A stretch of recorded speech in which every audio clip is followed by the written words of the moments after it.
A paz do Senhor para todos. Amém. Nesse momento, eu agradeço a todos que estão aqui, nesse culto maravilhoso, né? Cooperando nesse trabalho tão maravilhoso do Senhor. Porque a obra, ela é do nosso Senhor e Salvador Jesus Cristo. E desde já, eu quero que você abra sua Bíblia em Filipenses 1, Filipenses capítulo 1, vamos ler em duas partes da Bíblia, e o versículo de número 7. Hoje nós vamos tratar de um assunto um pouco polêmico. E, claro, que se tivesse mais pessoas aqui para nos ajudar, seria melhor. Mas eu até agradeço a Deus pelo número que está, porque quanto mais gente, fica mais difícil das pessoas se concentrar na palavra. Quanto menos pessoas, é este assunto que eu vou trazer nessa noite, melhor, porque é um assunto que vai ter respaldo, não é aquela mensagem eloquente, porque eu quero que você entenda o que vai ser explicado nessa noite. Então, estou achando muito lógico esse número aqui. Muito bom. Graças a Deus. Aqui em Filipenses, no capítulo 1, versículo 7, acharam aí? Que nos diz assim: como tenho por justo sentir isto de vós todos, porque vos tenho em meu coração, pois todos vós fostes participantes da minha graça, tanto nas minhas prisões, como na minha defesa e confirmação do Evangelho. Agora, em 1 João, capítulo 4, primeira epístola do apóstolo João, e o capítulo 4, versículo 1 em diante. Eu vou esperar que você encontre e fica perto já do Apocalipse. E nós vamos ler mais esses versículos aqui. Acharam aí? Que nos diz assim: os falsos espíritos. Amados, não creiais a todo o espírito, mas provai se os espíritos são de Deus, porque já muitos falsos profetas se têm levantado no mundo. E nisto conhecereis o Espírito de Deus. Todo espírito que confessa que Jesus Cristo veio em carne é de Deus. E todo espírito que não confessa que Jesus Cristo veio em carne, não é de Deus, mas este é o espírito do anticristo, do qual já ouvistes que há de vir, e eis que já agora está no mundo. Senhor, nesse momento, eu faço, ó Pai, meu Deus amado, um pedido a Ti nessa noite, que venha nos abençoar, que venha nos revelar, meu Pai, a Tua palavra, porque somente, ó Deus, o Teu Espírito Santo, meu Deus amado, é que tem algo para a Tua igreja. Nós não temos de nós mesmos, ó eterno Senhor. Pai, fica conosco nessa noite, em nome de Jesus. Meus amados, muitas pessoas têm assim um conceito errado. Nós encontramos uma das primeiras objeções no cristianismo, até mesmo entre nós mesmos, digamos assim, porque a primeira objeção que as pessoas vão de encontro com a gente é aquela de dizer assim: Deus não me chamou para falar mal de religião de ninguém. Nenhuma parte realmente está certa. Deus me chamou para pregar a palavra. Está certo. Mas não esquecendo que Deus chamou também o apóstolo Paulo para pregar o evangelho. Em uma parte está certo, em outra não. E Paulo diz lá em Romanos 1:16, eu não me envergonho do evangelho, porque é poder de Deus para aquele que crê, primeiramente dos judeus, quer dizer, ele fala da igreja, e depois dos gregos, que significam aquelas pessoas que estão lá fora. Ele não se envergonhou do evangelho. É verdade que nós temos que pregar a palavra de Deus. É verdade que nós não temos que meditar na palavra, estudar a Bíblia, para simplesmente entrar em debate com as pessoas que estão por aí. É verdade que seja assim mesmo. Esse não é a nossa intenção. E não foi assim que Jesus nos ensinou. Não foi isso. O nosso objetivo de nós meditar na palavra de Deus é de nós alimentar da palavra, é de nós viver a palavra, viver uma vida de obediência à palavra do Senhor. Isso é verdade. Mas não esqueça também que você tem que ser uma pessoa preparado espiritualmente, preparado na área da apologética, preparado para defender a sua fé. E nesse momento, eu quero dar uma explicação aqui sobre esta palavra, que justamente baseado nela, chamada apologética. O que significa a palavra apologética? Nós já lemos aqui em Filipenses 1:7, Paulo falando da defesa. E apologética nada mais é do que a defesa da fé. Aqui nós lemos que ele estava o quê? Estava preso por causa do evangelho do nosso Senhor e Salvador Jesus Cristo. Mas nem por isso ele estava uma pessoa derrotada. Ele chegou a dizer aqui na epístola aos Filipenses, ele disse, eu tenho graça. Só para ter uma ideia, o que é uma pessoa ter graça? O que é graça? É uma pessoa que tem alegria, é uma pessoa que tem a virtude do Espírito Santo, é uma pessoa que está cheio de Deus. E ele disse, eu tenho graça, porque Deus me deu força e confirmou a minha fé na defesa do Evangelho. Quer dizer, apologética é defesa. Nós não vamos, claro que nós não vamos sair realmente por aí para debater com ninguém. Essa não é a nossa intenção. E não é isso que Deus quer. Justamente que não. Mas temos que ser pessoas também que estamos cientes daquilo que nós falamos. E se nós falamos de Jesus Cristo, nós temos que saber quem é o nosso Senhor e Salvador Jesus Cristo. E aqui na Epístola de João, nós acabamos de ler também esse texto, que naquele tempo estava acontecendo assim, entre a primeira, a segunda e a terceira geração.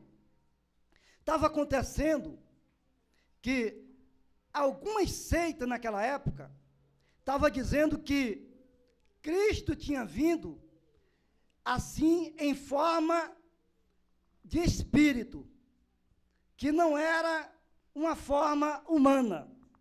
Só para ter uma ideia, hoje algumas pessoas têm dificuldade de aceitar a divindade de Cristo Jesus. Logicamente, eu poderia citar vários nomes de várias seitas aqui nessa noite, falar exclusivamente o nome de cada uma delas, mas eu não vou fazer isso, porque em questão de ética, eu não vou citar o nome, mas vamos falar aqui das características de uma seita. E naquela época, aquela seita daquela época, que não existe hoje, eu posso até falar o nome dela, que era o agnosticismo. E o que é o agnosticismo? Agnosticismo era um grupo de pessoas que professava uma religião baseada na filosofia de Platão. Eles se baseavam nessa filosofia. E ele dizia que Cristo tinha vindo em espírito. Agnosticismo significa conhecimento. Aí nós vemos o que? O apóstolo João, já entrando na área da apologética, ele começa a defender a fé. Ele começa a ir de encontro a esse ensino mau, esse ensino satânico do agnosticismo. E ele diz, não, esse negócio não está certo. João adverte a sua igreja, dizendo, olha, não está certo, porque a forma que este grupo pensam é ao contrário do que dizem as Escrituras Sagradas.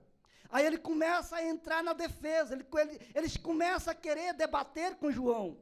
E João, um homem cheio do Espírito Santo, um homem que tinha um certo conhecimento, e ele, através do poder de Deus, jogou por terra toda a barreira pelo Espírito Santo do Senhor. E nós vemos que a palavra que João falou é tão verdadeira, que nós sabemos que quando Jesus Cristo veio à terra, ele tinha duas naturezas. Duas naturezas. Me cabe falar nessa noite assim, quais eram as duas naturezas de Cristo Jesus? Era isso que João estava falando. Ele estava dizendo que Jesus Cristo tinha vindo em espírito. Eles não estavam dizendo que Jesus Cristo não tinha vindo. Não, eles estavam falando assim, Jesus veio em espírito. Esse negócio de Jesus Cristo ter nascido de uma mulher, nós não acreditamos. E João não concordava com eles, porque João conheceu a história de Cristo Jesus. E nós sabemos que Jesus Cristo, ele tinha duas naturezas. A natureza humana e a natureza divina. Podemos dizer assim, biblicamente, não é palavra nossa, na natureza humana de Cristo Jesus, vemos Jesus Cristo, como diz lá em Mateus, no capítulo 4, tendo fome. O capítulo 4, versículo 2, fala assim, e acabando, pois, os 40 dias, teve fome. Por que ele teve fome? Porque ele estava na parte humana. Aí o diabo foi tentar Jesus. Se tu és filho de Deus, manda que essas pedras se transformem em pães. Ele sabia que Jesus Cristo era o Filho de Deus, mas Jesus Cristo estava revestido da natureza humana. E Hebreus 2,14 fala que Jesus Cristo, em tudo ele foi tentado. Ele foi tentado na parte sentimental, ele foi tentado em muitas áreas que a Bíblia descreve com clareza. Que nós também somos tentados, em semelhança nossa. Agora, a única coisa que, quando nós vemos Jesus lá no poço, lá com a mulher samaritana, em João no capítulo 4, versículo 7, ele fala assim, dai-me de beber. Vemos outra característica da humanidade de Cristo. Ele estava com o quê? Com sede. E ela disse, como tu, sendo judeu, pede a mim de beber, que sou mulher samaritana. Aquela mulher, ela ia apanhar água, me permita dizer, quase meio-dia, diz os historiadores, porque ela não podia apanhar água na parte de cedo, porque um grupo de mulheres ia apanhar água na parte de cedo. E ela foi justamente na hora que o horário estava mais quente. Ela tão somente ela pensou, eu vou naquele horário, porque se eu for no horário de cedo, as outras mulheres vão me apedrejar. Ela era uma mulher que vivia paquerando os homens das outras mulheres. Era por isso que as mulheres tinham raiva dela. E agora ela está ali juntamente com Jesus. Eu imagino Jesus, um judeu, um homem de 30 anos, 30 e poucos anos, digamos assim. Eu creio, eu nunca vi o meu Senhor Jesus Cristo, mas eu creio que ele era bonito, eu creio que sim, ele era um jovem, né? E ela olhou para ele, tão somente, não diz o texto nada disso, mas ele pediu água para ela. Ela diz, mas como pode, sendo tu judeu, pede beber a mim, que sou mulher samaritana, porque os judeus não se comunicam com o samaritano. Então vemos aí a humanidade de Cristo Jesus. Vemos também a natureza humana de Jesus, quando ele está no barco, ali em Mateus capítulo 8, conta essa história, no versículo 26 em diante, quando ele está no barco, e o barco começa a ir de um lado para o outro, e ali o seu discípulo começa a dizer, meu Deus, alguma coisa vai acontecer com nós. Aí ele diz assim, Senhor, acorda, salva-nos. O que é que ele estava fazendo? Ele estava dormindo, não é? Eu estava dormindo assim como qualquer um de nós. Estava dormindo. Ele foi tentado em todas as coisas. Agora, a única coisa que Jesus Cristo tem uma diferença de nós. Ele nunca teve pecado. Ele nunca pecou. Foi o único que nunca pecou. Mas em todas, tirando isso aí, tudo que nós passamos, muitas coisas, ele foi tentado. E na natureza divina do Senhor Jesus Cristo, o que nós podemos ver? Vemos um Cristo que pode perdoar pecado, como Deus pode perdoar pecado, porque quem perdoa pecado, os fariseus disseram mesmo, é só Deus. E como é que esse homem tem a característica, o poder de perdoar pecados? Porque é um atributo de Deus. E ele, como Deus, ele perdoava pecado, como até hoje ele perdoa. Como Deus, ele se transfigurou diante dos seus discípulos. Estava lá no monte Pedro e Tiago e João. Aí ele estava orando, de repente, o nosso Senhor e Salvador Jesus Cristo, ele transfigura-se. E ali aparece Moisés e Elias. A aparência dele não estava como uma aparência de humano, mas na aparência de um Deus glorioso. Aleluia, louvado seja Deus. Foi tão provável que eles caíram por terra. Foi preciso que Jesus Cristo chegasse neles e colocasse a mão no ombro e falasse assim, levanta-te, porque sou eu mesmo. Como Deus, podemos ver ainda um Jesus ressuscitando um homem de 4 dias, que estava já em decomposição. Como Deus, vemos Jesus Cristo fazendo o impossível.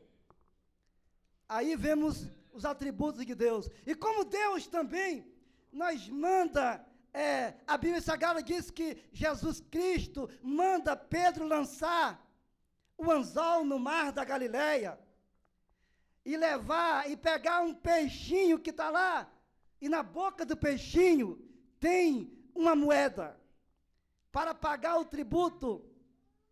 Não é isso? Como que ele sabia?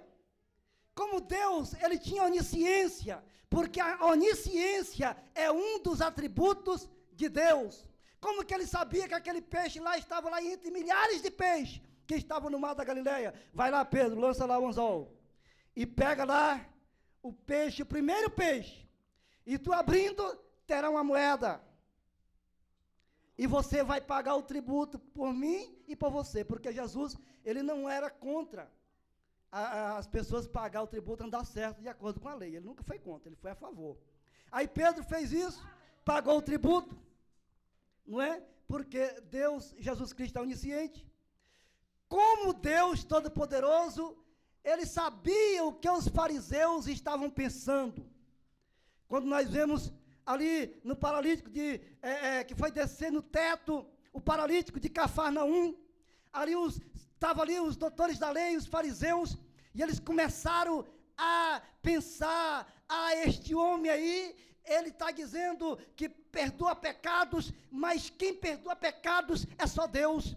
E ele sabe, ele lê os pensamentos, porque ele é Deus. E quando a mulher também derrama, quebra o vaso de alabastro, derrama nos pés de Cristo Jesus, ali o fariseu Simão, ele pensa consigo mesmo, porque nenhum ser humano, eu não sei o que você está pensando agora, mas ele pensou assim, se esse homem soubesse quem é essa mulher, ele nem deixaria ela pegar nos pés dele.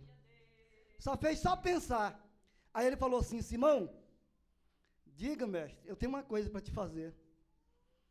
Aí contou, né, uma parábola, e Simão, no final, ele falou assim, da parábola que ele contou, né? E qual foi dos dois homens que saiu bem sucedido? Aí ele falou, eu tenho por bem que foi aquele que perdoou, Senhor. Ah, então disseste bem. Então faz tu mesmo. Eu tive na tua casa, tu não me lavaste os pés. Aí ele chama a atenção dele direto. Tu não fizeste nada disto. Mas esta mulher, desde quando eu cheguei aqui, ela não cessa de enxugar os meus pés com seus cabelos. Ele soube do pensamento dele. Ele pensou. Ele não falou nada para Jesus. E Jesus repreendeu ele, porque como Deus, ele viu a eternidade. Como Deus, ele sempre foi eterno. Ele nasceu realmente de Maria, como homem. Mas ele já existia na eternidade, muito antes, como Deus. Louvado seja o nome do Senhor.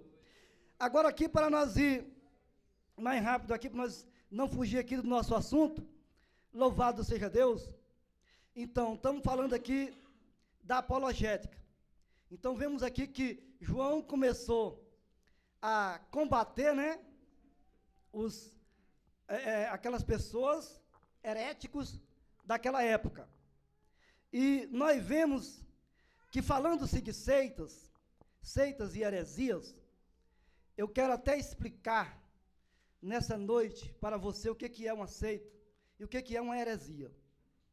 Eu não sei se muita gente vai concordar comigo, aliás, não é nem comigo, é com a palavra do Senhor nessa noite. Mas o Senhor pôs algumas coisas para me passar para esta igreja nesta noite. Martinho Lutero, ele deixa uma frase até assim, que chama a atenção da gente.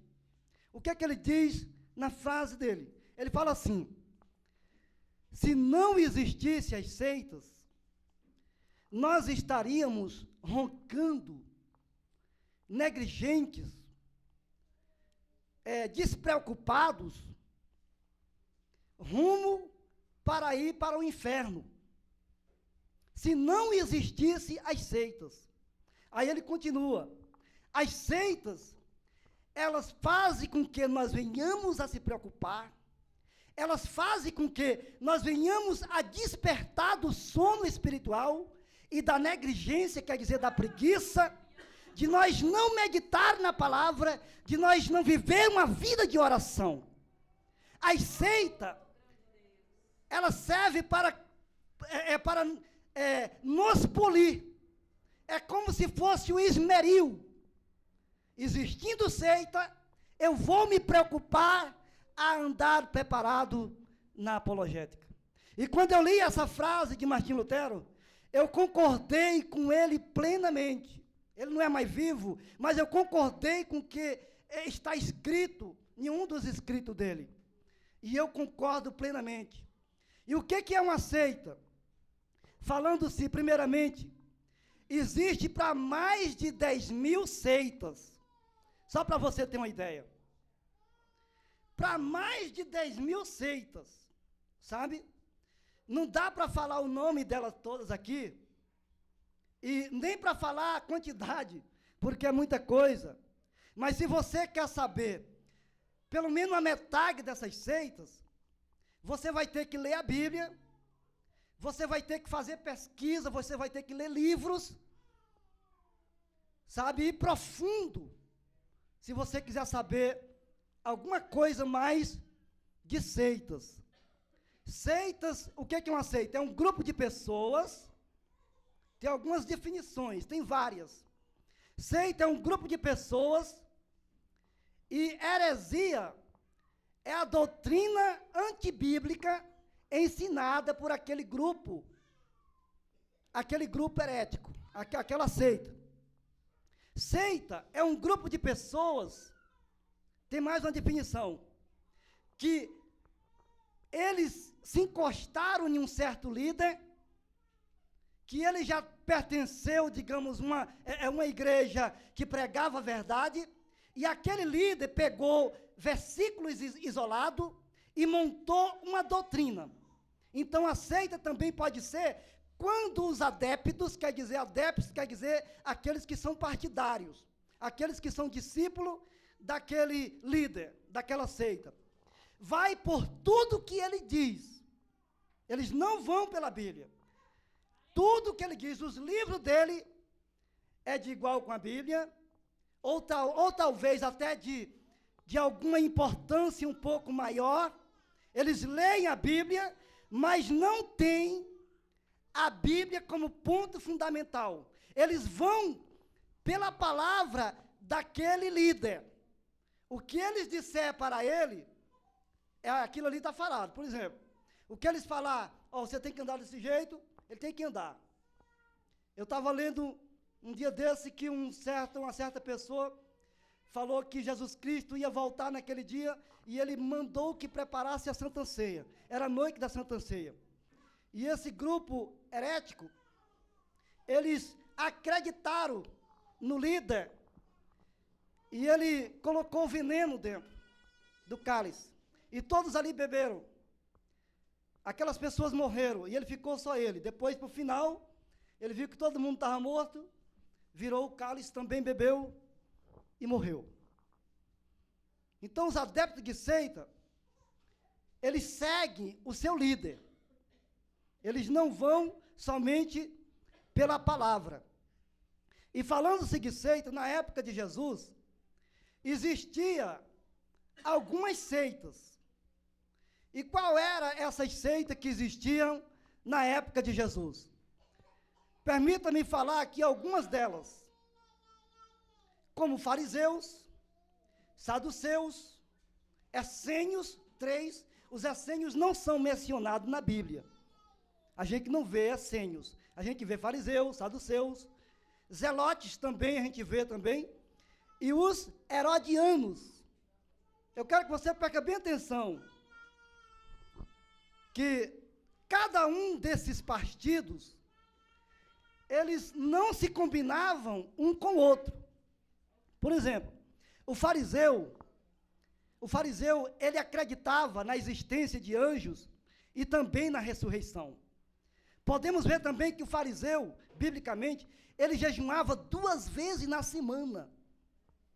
Podemos ver isso na parábola do publicano e do fariseu. Ele dizendo, mais 2 homens subiam ao templo para orar. Um era fariseu, outro publicano. Então o fariseu chegou a dizer, eu jejuo 2 vezes por semana e eu pago dízimo de tudo.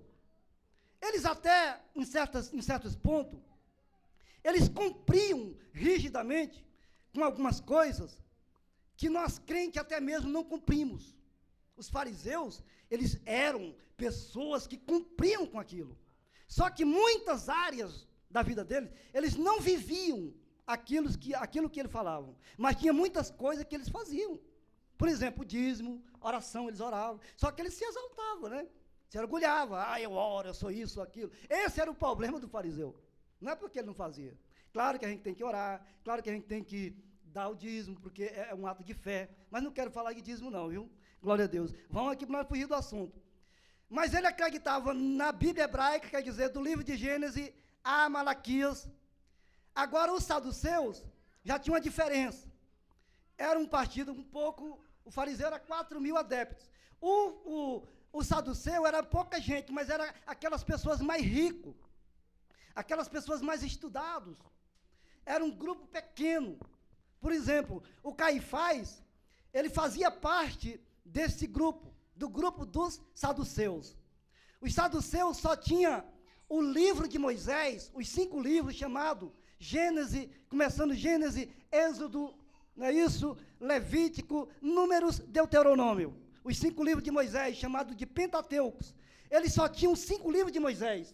E se você ler os 5 livros de Moisés, você vai ver que os livros de Moisés não falam de ressurreição explicitamente, está implicitamente. E os saduceus, como Caifás era o sumo sacerdote daquela época, e ele teve um pânico muito grande, porque naquele ano ele tinha profetizado que um homem haveria de morrer pela nação, do que perecesse toda a nação. Nenhuma parte essa profecia se cumpriu, mas ele achava que digamos assim, a seita dele, o partido dele, ia ter prosperidade. Ele achava que ia prosperar. Ele achava que ia barrar o ministério de Jesus. E nós vimos que Caifás tomou um grande impacto, muito grande, um tombo, como se fosse uma bomba. Sabe por quê? Porque quando Jesus Cristo, na ressurreição de Lázaro, e diz a palavra, diz os historiadores, e a palavra também fala, que Jesus Cristo ressuscitou Lázaro com 4 dias. E os historiadores falam que aquela ressurreição aconteceu em plena luz do dia, para que todos que estivessem ali viessem a ver com seus próprios olhos, como você está me vendo. E quando ele soube disso, que Lázaro tinha ressuscitado, que várias pessoas tinham falado, que tinha visto, ele começou a tremer nas bases. Aí ele começa a inventar um meio teológico, começa porque ele era um homem muito estudado. Por sinal, Caifás era um dos homens mais que permaneceu no sumo sacerdócio, pelo fato dele conhecer a Bíblia profundamente. Mas não teve jeito. Aí ele arruma aquele negócio, olha, vai lá o soldado, dá o dinheiro para ele, tal, e vocês, olha, fala o seguinte, não diga que ele ressuscitou não, tá bom? Só que, ao contrário, caiu por terra toda a artimanha do diabo, sabe por quê? Porque aí que os adeptos de Caifás começam a cair por terra, e os seguidores de Cristo começam a aumentar. Aí que realmente o ministério de Cristo se torna mais autentificado, confirmado ainda mais com essa artimanha do Caifás. Em vez dele, ele pensava que ia realmente impedir a obra de Cristo, e foi aumentar mais. Então aí está aí os saduceus. Saduceus não se comunicavam com fariseus, e nem fariseu com saduceus. E os essênios? Os essênios eram aqueles que viviam da pureza, aqueles que demonstravam ser mais rígido com a lei de Moisés. Vemos um exemplo de um homem chamado João Batista, que ele se vestia de pelo de camelos, andava pelo deserto, e ele não fazia parte de sociedade. Jesus já era ao contrário, já gostava de festa, já gostava de estar no meio da sociedade, no meio dos casamentos, não é isso? Mas João Batista não. Ele vivia afastado. Ele vivia como um eremita. Lá, vinha no deserto, comendo mel e gafanhoto, via para lá. Ele era antissocial, é tão provável que as pessoas iam até ele. E ele era muito rígido nas suas palavras. Ele dizia raça de víbora. Ele era rígido, muito rígido. Sabe, e ele imitava, assim, os essênios. A Bíblia não diz que ele era essênio, dá uma imitação. Os zelotes, 4, né? Estamos no 4. A quarta seita era aqueles que lutavam com a espada, que promovia a guerra. Ele tinha esse negócio de estar orando, não, sabe?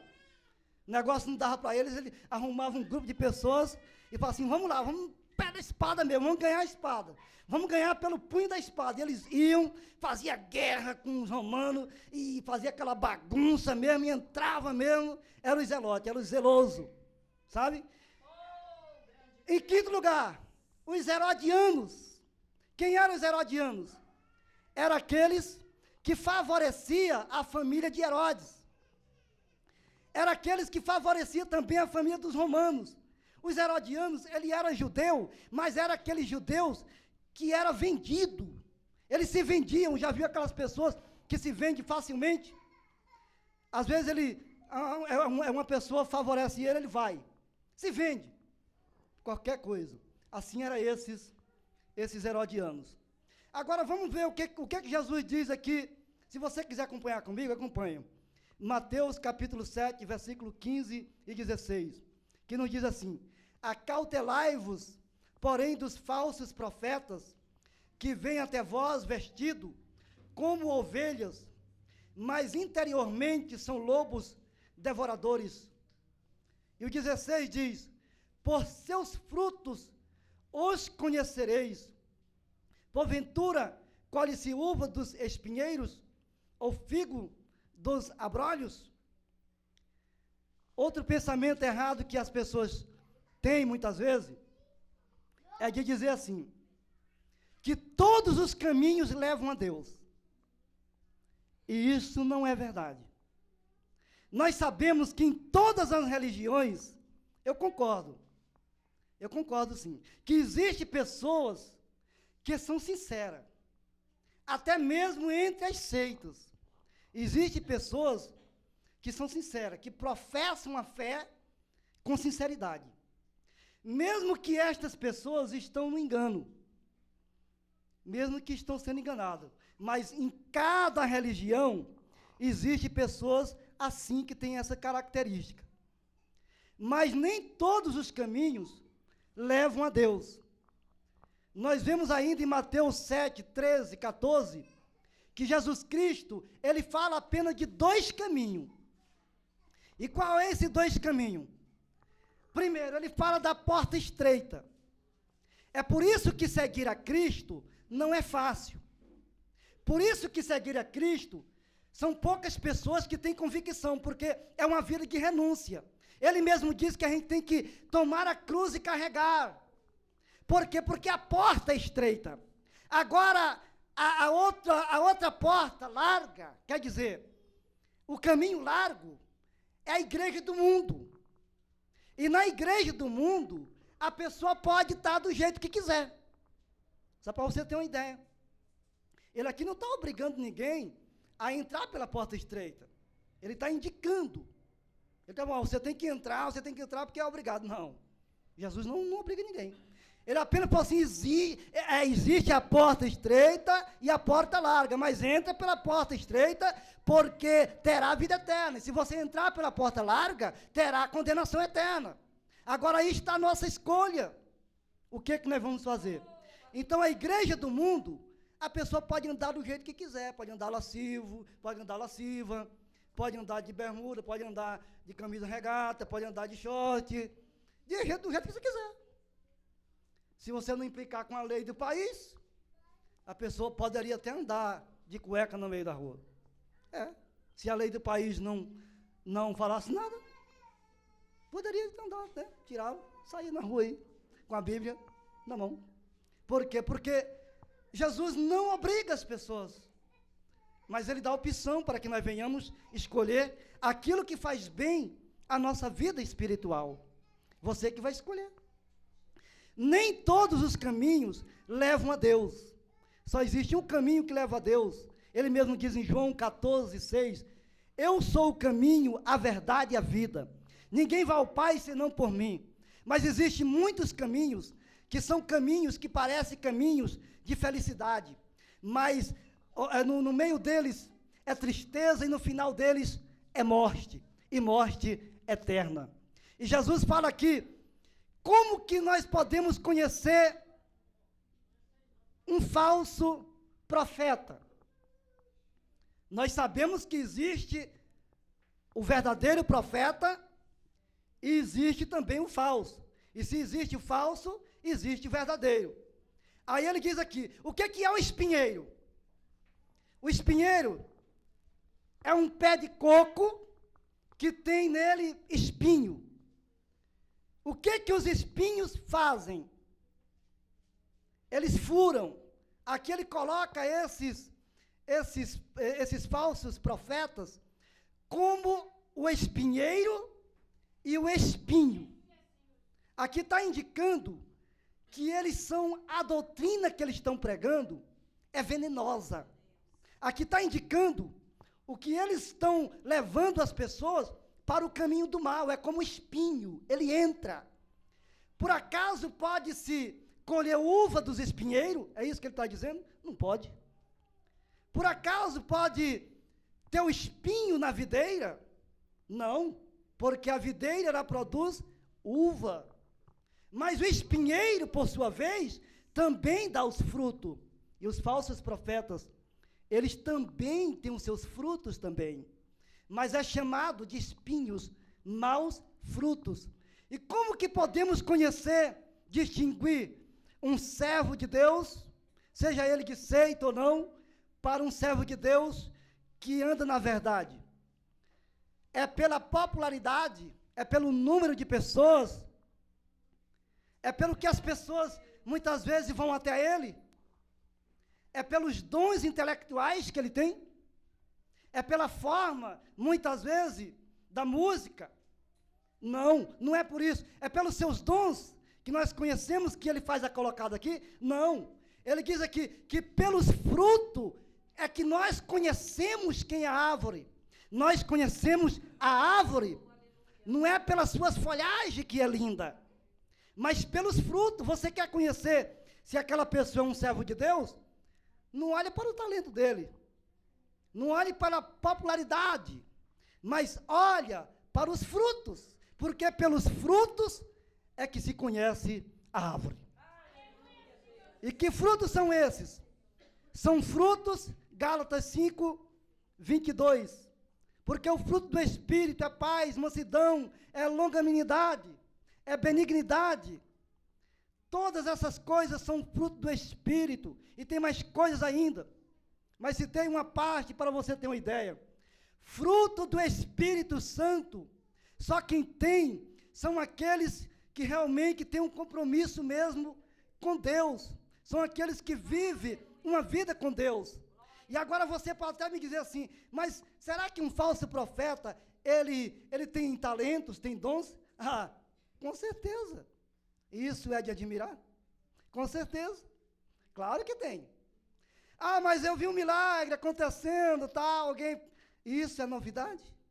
Jesus não disse que nos últimos dias alguém ia usar também de pilantragem? Claro que acontece, porque Satanás, eu quero vos dizer nessa noite, não que ele realmente tenha vitória, não, ele é um derrotado. E é um derrotado. Torna a repetir, ele é um derrotado. Mas uma coisa, ele não é fraquinho não. Ele faz muita coisa que se nós não tiver com Deus, nós vamos pro chão, viu? Nós temos que botar nossa cara no pó, buscar, se humilhar diante de Deus, falar assim, Senhor, me dá força contra esse inimigo da minha alma, porque por mim mesmo eu não consigo lutar contra esse adversário. E é verdade. Mas Jesus disse, se nós estivermos com o Espírito Santo, nós podemos distinguir aquilo que é verdade e aquilo que não é verdade. Porque o mesmo Espírito testifica com o nosso Espírito, Romanos 8,16, que somos filhos de Deus. Então, conhecemos dessa forma. Agora aqui, 2 Timóteo, capítulo 4, verso 16, 17, que nos diz assim, quando vieres, traze a capa que deixei em Trode, em casa de Carpo, e os livros, principalmente os pergaminhos. Agora você vê aqui, nós vamos voltar de novo, sobre o caso das seitas, que nem todo mundo ele tem capacidade de dialogar com adeptos de seita. Nem todos da igreja. Por quê? Porque os adeptos de seita, eles lêem muito. Quem já teve diálogo com adeptos de seita sabe disso. Eles fazem pergunta para lhe colocar em um certo termo, que você fica difícil de você sair se você não tiver conhecimento bíblico. Aqui nós acabamos de ler uma leitura aqui em 2 Timóteo 4, 16 a 17, 13, 16 a 17, que Paulo dizendo aqui, que quando vieres, traze a capa, e principalmente os pergaminhos, e os livros. Dá que nós entender aqui, que o apóstolo Paulo, ele era uma pessoa que ele não só lia a Bíblia, mas ele lia também outros documentos. Esses pergaminhos eram pelo de animais, em forma de papéis, que se escrevia naquela época. Então, ele era uma pessoa que ele pesquisava, ele lia outros documentos, não só a Bíblia, principalmente os livros. E diz os historiadores que faltava uma semana para Paulo ser decapitado. Uma semana. Agora, você imagina a graça que tinha esse homem, o desejo que tinha esse homem de ainda ler nesses poucos dias. Isso me chama a minha atenção. Quantas vezes isso me chama a minha atenção e eu me acho parado? Quantas vezes, faltando uma semana para ele ser decapitado, mas não morrer eternamente, não, para ir para o paraíso. E ele falou, traz a capa e os livros que eu deixei na casa de Carpo, e principalmente os pergaminhos, porque ele queria ler, ele queria ocupar a mente dele. Ele lia bastante. E para que a gente venhamos ter um diálogo com adepto de seita, como já foi explicado, a gente não vai debater com ninguém, a gente não vai sair para debater com ninguém. O nosso lema é pregar o evangelho, é pregar a palavra de Deus, é verdade, mas nem todos estão aptos a discutir com adepto de seita, porque no meio da igreja as pessoas nem sequer pegam na Bíblia. Me permita dizer isso. Nem sequer as pessoas pegam na Bíblia.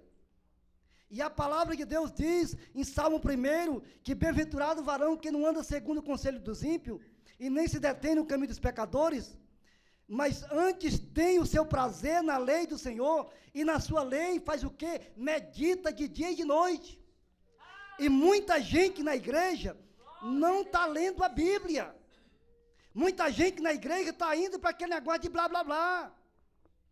Está indo por emoções. E nós não temos que se impressionar com emoções. Claro que nós temos que cantar, é verdade. Mas você não pode ficar só nisso, você tem que pegar na Bíblia.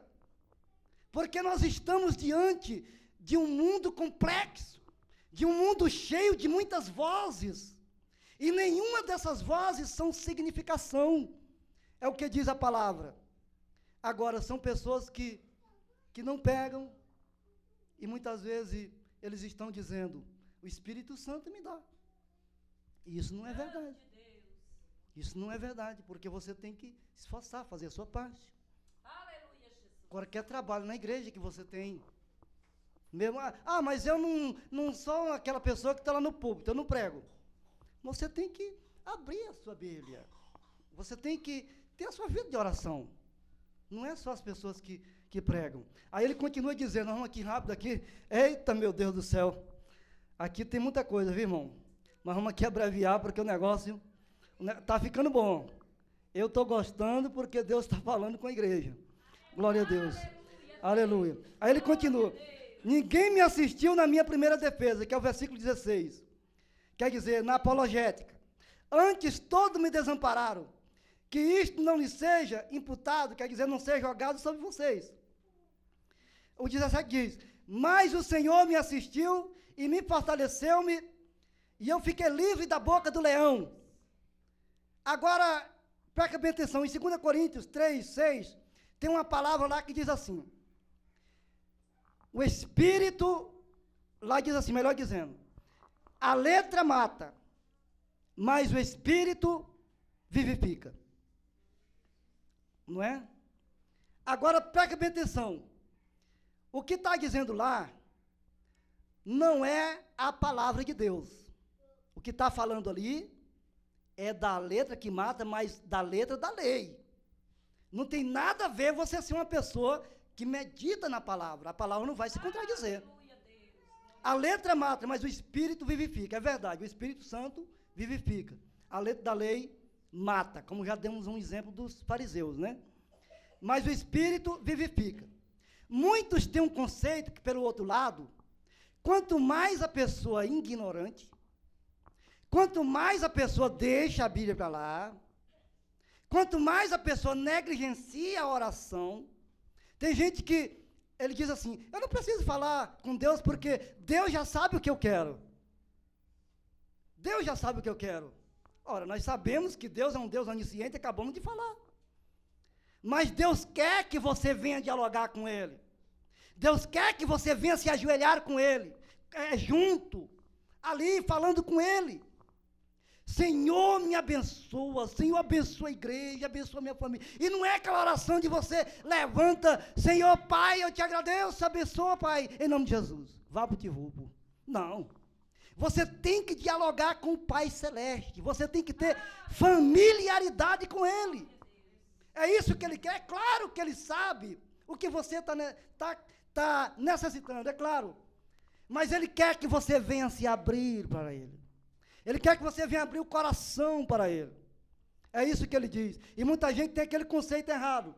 Ele acha que quanto mais a pessoa é ignorante, quanto mais a pessoa é desleixado, quanto mais assim, ele é o mais usado, ele é o mais espiritual, ele é o mais sábio. É um grande engano. É o que pode muito bem, no campo espiritual, levar um tombo facilmente. Porque tem aquela palavra que diz assim: como que eu posso falar melhor de Jesus? Como que eu posso falar melhor de Jesus? É claro, como que eu vou falar melhor dele? Se eu pensar melhor sobre Jesus, eu vou falar melhor sobre ele. Se eu penso menos sobre Jesus, eu vou falar menos sobre ele. Por que que tem alguns advogados que é melhores do que o outro? Às vezes o outro é até mais robusto do que o outro é bem magrinho, franzino. Por que que muitas vezes as pessoas falam do nome de certos advogados? Porque aquele advogado, ele é dedicado, ele estuda, ele tira momento, ele faz pesquisa, ele vai atrás. Não pense que nessa noite, para me trazer essa palavra aqui, foi vapo-te-vopo, Deus me deu ela. Ah, meus amados, faz dias. E para preparar uma mensagem para trazer para a igreja, não é assim não. Assim, a fala melhor de Jesus, aqueles que pensam melhor sobre ele. Quanto mais eu penso melhor sobre Jesus, eu falo melhor dele. E quanto menos sobre ele eu falo. Então estamos aí. E se Paulo fosse confiar naqueles que desampararam ele, porque muitas vezes o pastor não está perto de você para lhe defender diante de um adepto de seita, o que que vai acontecer? Você tem que ter a sua defesa. Ao contrário, você será entupido no campo da batalha espiritual. Agora aqui tem mais uma palavra aqui, ó. Tem mais umas palavras. Aqui em 1 Pedro, capítulo 15, versículo... 1 Pedro, capítulo 3, versículo 15, que nos diz assim: antes santificai ao Senhor Deus em vossos corações. Estais sempre preparados para responder com mansidão e temor a qualquer que vos pedir a razão da esperança que há em vós. Antes santificai. O que é a santificação? A santificação nada mais ela é separado, né? A gente vai se separar para Deus. O que é o coração? Santificar o que? O coração. Quando a Bíblia fala de coração, eu vou chamar mais uma vez a sua atenção. Não é aquele negócio da pessoa falar assim: ah, Deus só quer o coração, quer dizer o resto, pode jogar para lá. Não é isso não. Quando a Bíblia fala de coração, a Bíblia fala da minha mente, do meu intelecto, a Bíblia fala de tudo que me pertence, a Bíblia fala das minhas emoções, enfim, a Bíblia fala da minha vida. Em Jeremias 17, 9, lá diz assim: enganoso é o coração mais do que todas as coisas. Quem o conhecerá? Realmente ninguém conhece o coração de ninguém. Existe um certo dizer, até popular, um adágio popular, que até é certo. Coração é terra que ninguém anda. Mas tem um que sabe o teu coração. Aí o versículo 10, ele diz assim: mas eu, o Senhor, eu esquadrinho os corações. Eu sei o que se passa no coração de cada um. Quer dizer, diante de Deus, ninguém esconde nada. Eu quero é ver. A pessoa pode colocar a cabeça dele dentro de um buraco. Pode mergulhar nas profundezas do mar. Pode entrar no chão, não sei quantos metros, 300 metros, e ficar lá fazendo coisas, pensando: Deus não vai me ver. Ah, diante dele ninguém esconde nada. Ele conhece o nosso coração. Então, quando a Bíblia fala de coração, fala assim, dessa forma que foi explicado. Não é o órgão, não. É tudo que me pertence, é o coração. Aí, esteja preparado para responder. Esteja preparado para responder. Aleluia. Agora, você até aí no banco pode até estar pensando assim: mas como que eu vou responder para um adepto de seita se eu não tenho um certo conhecimento? A palavra de Deus aqui vai nos dar aqui uma lógica certa. Eu estou vendo a tua posição, eu vou fazer aqui, de acordo com a palavra de Deus, o que Deus está me mandando, e você vai entender. Por exemplo, qual é o caminho mais exato? É você não responder. A palavra de Deus não está dizendo isso. Esteja preparado para responder. Mas se você não está preparado ou preparada para responder, por exemplo, quando uma pessoa chega na sua porta, batendo na sua porta, nunca pega um folhetinho da pessoa. Se você não tem diálogo, nunca pega, seja quem quer que seja, eu não vou citar o nome aqui, como eu falei, por questão de ética. Aceita esse folhetinho, a pessoa fala até de forma educada. Aí muitos, eu não quero dizer todos, alguns irmãos, no meio do cristianismo, pegam aquele papel, quando a pessoa vira as costas, ele rasga. E isso é errado. Mesmo sendo adepto de seita, a gente também tem que respeitar. A gente tem que tolerar. Está entendendo? Seja quem quer que seja. Se você não quer receber aquele folhetinho, você fala assim, não, olha, me desculpe, eu não vou receber. Fala de modo educado. Nós temos as nossas publicações, temos os nossos ensinos, temos a nossa igreja, tem um pastor da igreja que dá um ensino. Se vocês quiserem, a gente pode até marcar um dia para vocês conversar com ele, ele vai dar um ensino para vocês, e vocês vão dialogar. Eu não tenho diálogo para dialogar com vocês. Fica mais melhor do que você pegar aquele papelzinho e demonstrar que está sendo um cristão, e Deus está vendo isso. E você, quando ele virar as costas, você, rasga e joga lá. Não faça isso. É melhor você falar a verdade de cara. Olha, eu não quero dialogar com vocês, tal, eu não tenho, já tenho minha igreja, já descarta logo. Fala logo a verdade. E não põe para sentar, para você ouvir ele. Porque ele vai fazer uma lavagem cerebral na sua cabeça. Se você não tem diálogo, mas aqui a palavra de Deus diz assim, esteja preparado para responder, mas o melhor mesmo é estar preparado para responder na área da apologética, da defesa. Mas se você não está preparado, usa esses termos assim, eu não posso, não tenho diálogo, tal, já temos a nossa igreja, e vocês têm a de vocês, e eles vão embora. Mas não faça. E outra coisa, tem umas pessoas também, não é todos, que agem de má reputação também diante dos adeptos de seita, como? Chama as pessoas para orar. Isso é ironia, ele não chama aquele adepto de seita para orar com vontade, com convicção. Vamos orar. Ironia, porque sabe que o adepto de seita não ora com ninguém, eles só oram eles lá. Vamos ali expulsar demônio.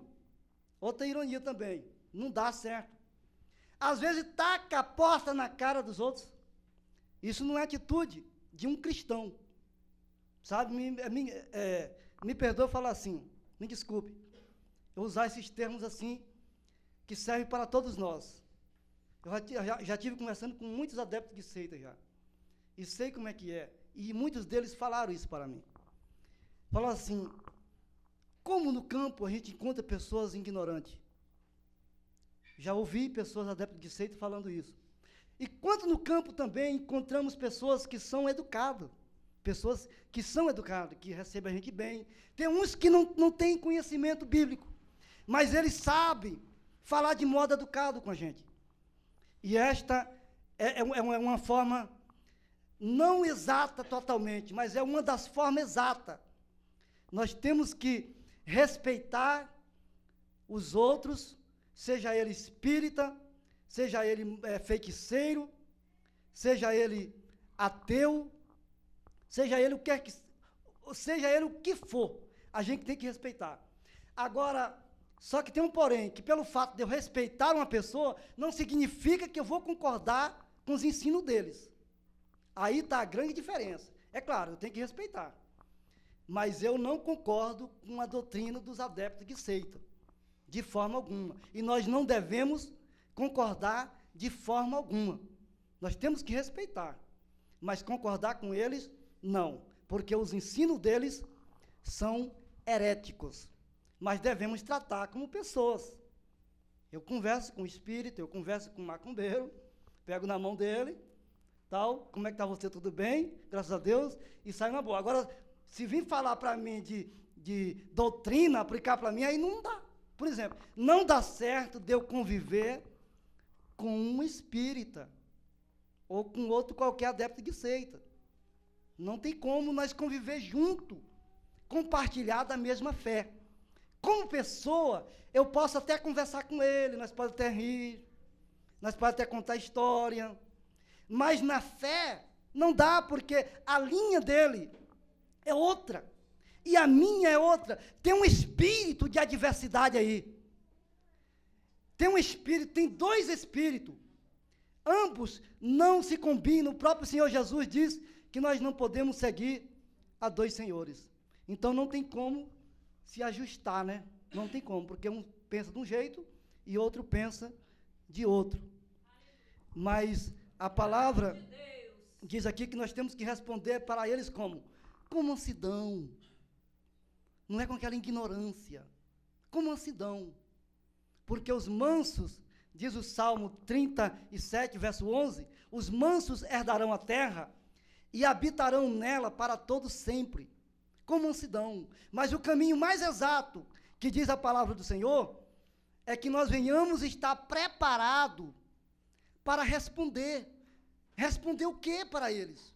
Palavra de Deus. Agora, como que nós vamos responder se nós não se preparamos?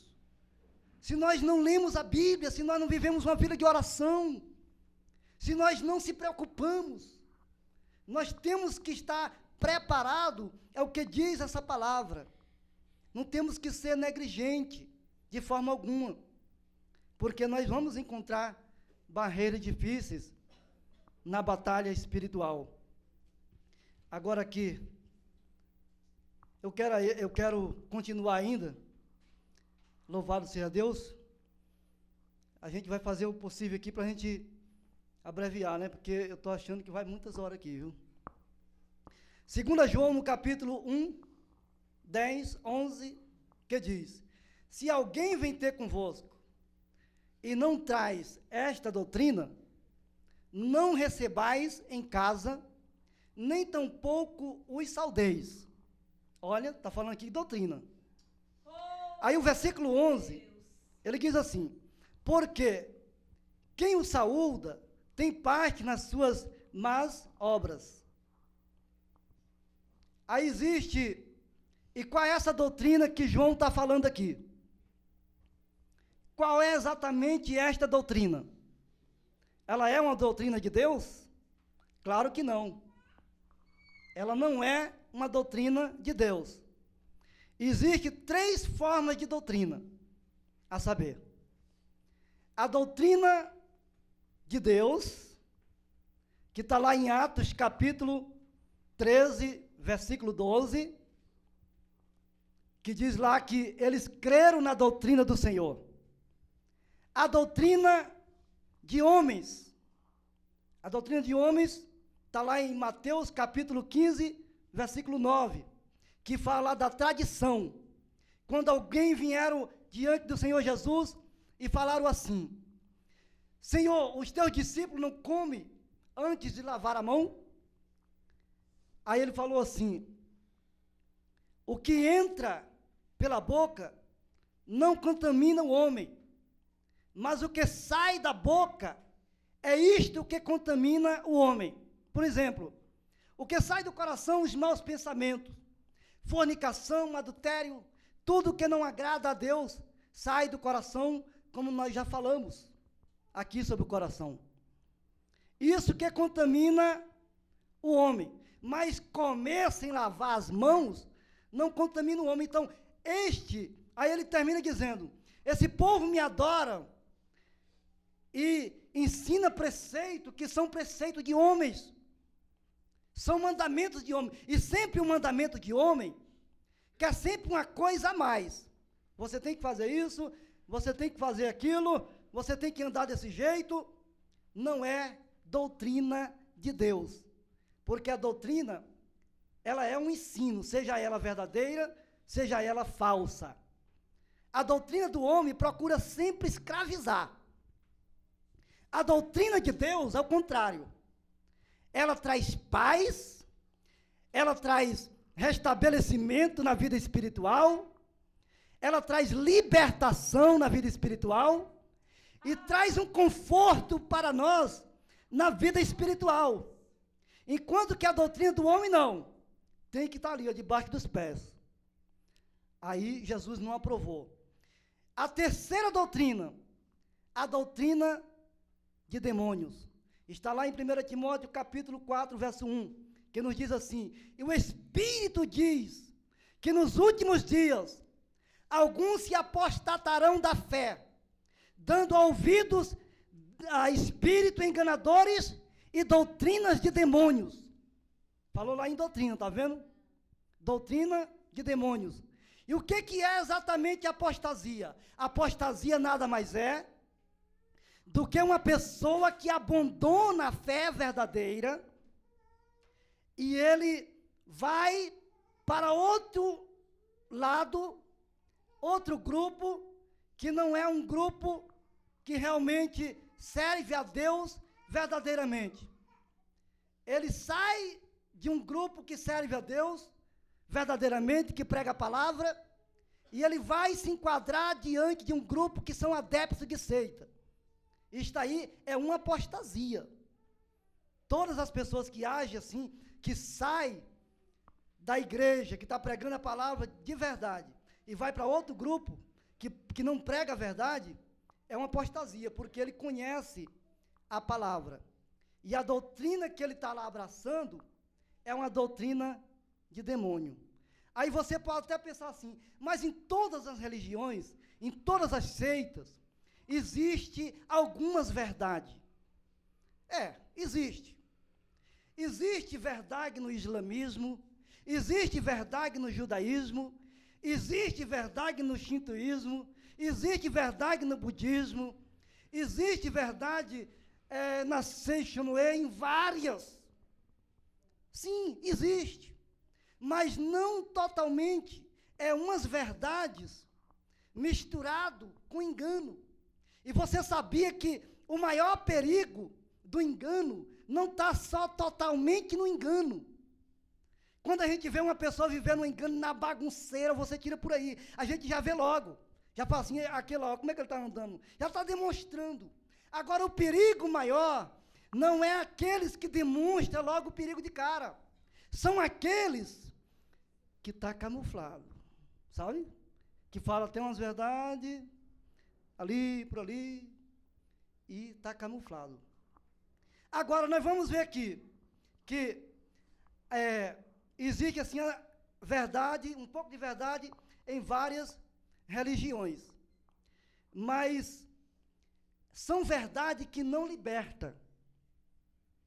Porque a única verdade, porque existe várias verdades. Poderemos citar aqui várias verdades. Por exemplo, a verdade de Platão, a verdade de Sócrates, a verdade de Aristóteles, todos esses homens falaram a verdade. A verdade dos ateus, e assim por diante. A verdade mundial, que 2 mais 2 na equação matemática é igual a 4. Ela não é só verdade aqui no nosso meio, é também uma verdade lá na China, lá no Japão, lá na América. 2 mais 2 é 4. Agora, me permita eu chamar a sua atenção. Essas verdades libertam o homem? Claro que não. Porque só existe uma verdade que liberta o homem, como Jesus disse lá em João, capítulo 8, versículo 32, e conhecereis a verdade, e a verdade vos libertará.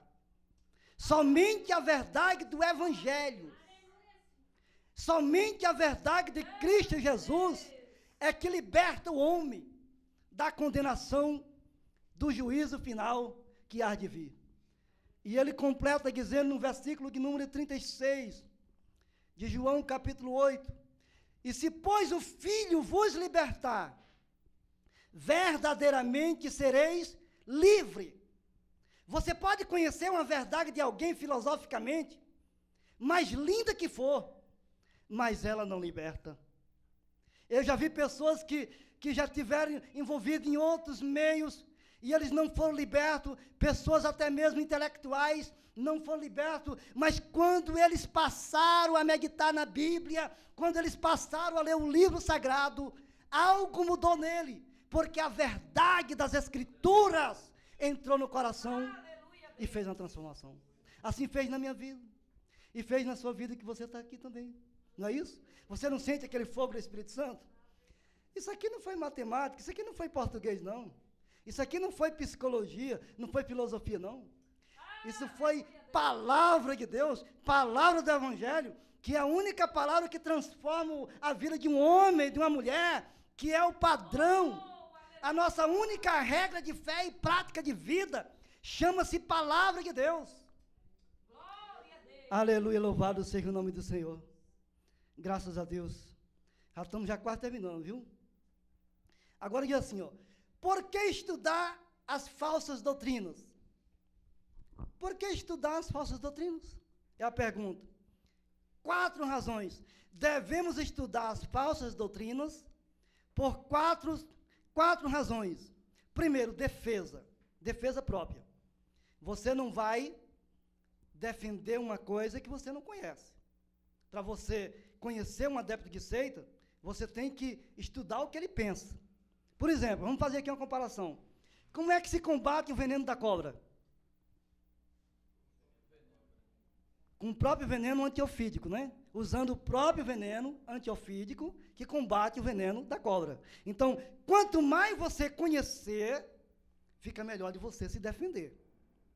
Defesa própria exige isso. Proteção ao rebanho. Vocês já viram falar naquele gavião, ave de rapina?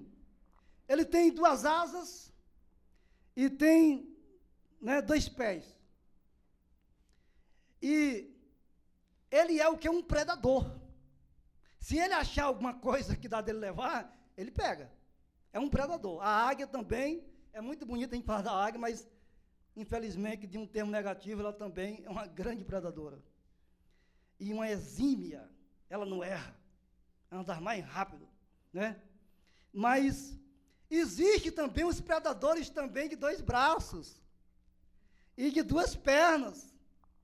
Quem são esses predadores?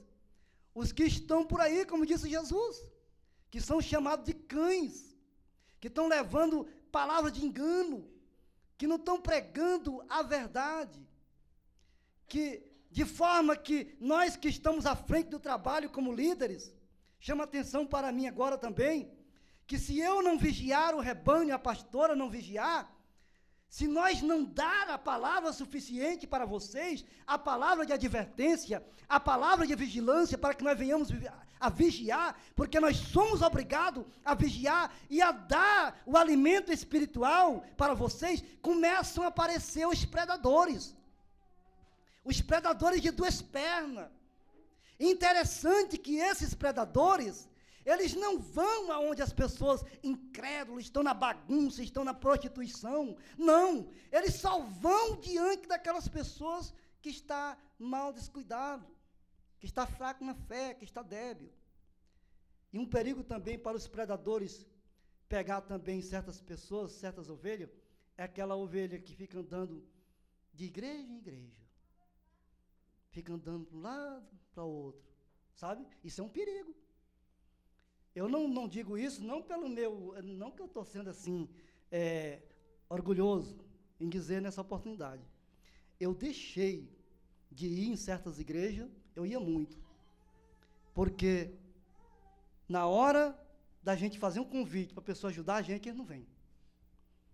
E porque para mim tem um culto aqui, na frente daqui da igreja, tem o culto à noite. Aqui na noite, eu estava andando assim, e Deus me corrigiu. Eu saí da minha igreja, irmão, e bem ali para um culto ali, e deixar a minha igreja bem aqui, ser muito cara de pau, né? Eu acho que não dá certo, não. Isso é até um termo de uma rebeldia. E isso é um perigo. Porque não é errado você ir lá uma vez na igreja, ouvir a palavra de Deus. Não é errado. Mas eu estou falando daquela pessoa que fica andando de um lado para outro. Está entendendo? Hoje ele está aqui, amanhã está em outro lugar, ele não para de jeito nenhum. É uma presa fácil a cair nas garras do diabo. É uma presa fácil, porque primeiramente que ele vai encontrar no campo é os predadores, como já foi falado. E esses predadores, eles não se importam com o seu andamento espiritual. Eles não se importam de jeito nenhum. Se você, afinal de contas, estiver fazendo o que eles querem, tudo bem. Eles não estão nem aí como é que está a sua vida espiritual. A sua alma, não. Porque o predador, ele tem a característica de matar. Ele não tem a característica de alimentar. Vê que o predador pega para matar.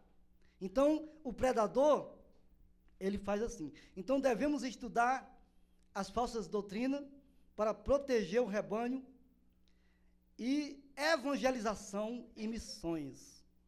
Outra coisa, para você falar do Senhor Jesus Cristo, que Ele salva e liberta, é verdade, você não precisa fazer um aperfeiçoamento teológico. Eu concordo. Agora, eu não concordo com ninguém que, para entrar no campo missionário, porque no campo missionário, você vai evangelizar, lá você encontra o ateu, você encontra o espírita, você encontra o macumbeiro, você encontra várias pessoas, você encontra os céticos, aqueles que são irônicos, que vai com graças. Você encontra pessoas que querem discutir com você. E se você não tiver um preparo, é claro que para você falar de Jesus não precisa isso, mas para você ensinar a palavra, meu irmão, não vem com esse negócio de dizer para mim que não precisa, que não precisa. Você tem que ser uma pessoa informado. Você tem que ser uma pessoa que pelo menos tem uma base bíblica, pelo menos básico. Aleluia, Deus. No campo você vai encontrar pessoas que vão lhe fazer pergunta, até mesmo pessoas que não são adeptos de seita, mas que quer tirar alguma dúvida. Evangelizações e missões, por que devemos estudar? Para que nós possamos sair no campo, aqui mesmo, aqui mesmo, não precisa nem muito longe. Vamos encontrar logo de cara aqui, predadores no campo, pessoas de má reputação. Por que devemos estudar? Por causa disso. Por causa disso. Se você deseja, tem que fazer isso. Tem que se preparar. Tem uma base. Para que quando você vier encontrar nesse vexame no campo, você tenha o quê? A sua apologética, a sua defesa própria. Agora imagina, uma pessoa falar assim, um adepto de seita, você está falando que o Espírito Santo é Deus. Tudo bem, você está falando que o Espírito Santo é Deus. Agora, me mostra na Bíblia Sagrada, onde que está escrito que o Espírito Santo é Deus. Porque eu digo que o Espírito Santo é uma força, e você diz que ele é um Deus. O adepto de seita fala para ele com tanta convicção, que nem gagueia. Aí o irmão fala assim, mas a Bíblia está dizendo que ele é Deus. Já começa a apelar, sabe? Eu tenho certeza que ele é Deus, eu não tenho dúvida. Ora, quem é que vai ter dúvida? Mas o adepto de seita, ele é treinado. Ele fala assim, mas eu quero a prova. Aonde que está escrito? Eu acho que é em tal livro, tal, e eu esqueci, eu não...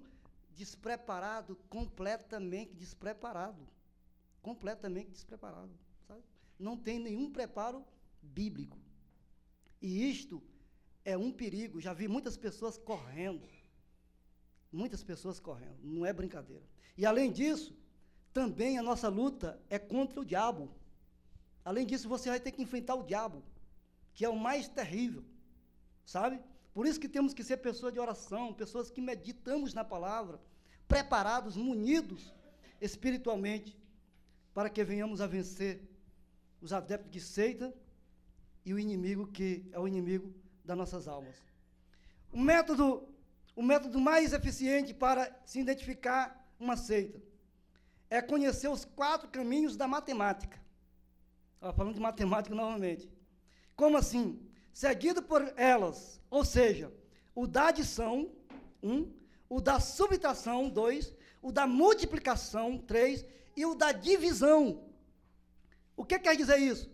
As seitas, elas querem adicionar algo que não está na palavra. Está entendendo? Eles querem colocar algo que não está na palavra. e querem diminuir alguma coisa que não está na palavra. Que não está na palavra. E querem multiplicar algo que não dá para multiplicar. E querem dividir também alguma coisa que não dá. Por exemplo, para a seita, o que vale para a seita não é somente a Bíblia. Sempre tem alguma coisa a mais. O que vale para a seita, em termos de salvação eterna, não é a graça. Para a seita, o que vale em termos de salvação eterna é a salvação pelas obras. Quer dizer, sempre tem alguma coisa a mais. Para mim ser salvo, eu tenho que fazer alguma coisa a mais. E a Bíblia diz, lá em Efésios 2, 8, 9, pela graça sois salvos por meio da fé. Isso não vem de vós, é dom de Deus. Isso não vem das obras, para que ninguém se glorie. Então a salvação é pela fé, não tem que fazer mais nada. Eu tenho que só que crer, acreditar e ficar firme em Jesus Cristo. Porque o sacrifício expiatório de Cristo, ele é válido para todos aqueles que creem. Não tem mais nada mais que acrescentar. E os adeptos de seita acrescentam algo a mais. Existe tal evangelho, que é equivalente à Bíblia Sagrada. Eu só conheço o evangelho de nosso Senhor e Salvador Jesus Cristo. Mas para algumas seitas, tem um evangelho que ele é até mais do que a Bíblia, em certos pontos. É de igual ou até mais do que a Bíblia. Só a Bíblia não é suficiente. E nós sabemos, deixa eu ir aqui para a última parte aqui, para nós já encerrar. E nós sabemos que nós não temos que acrescentar nada da palavra de Deus. Por quê? Porque se você vê uma pessoa chegar com um escrito e falar assim, irmão, olha, esse escrito, esse livro, eu digo porque eu leio alguns livros.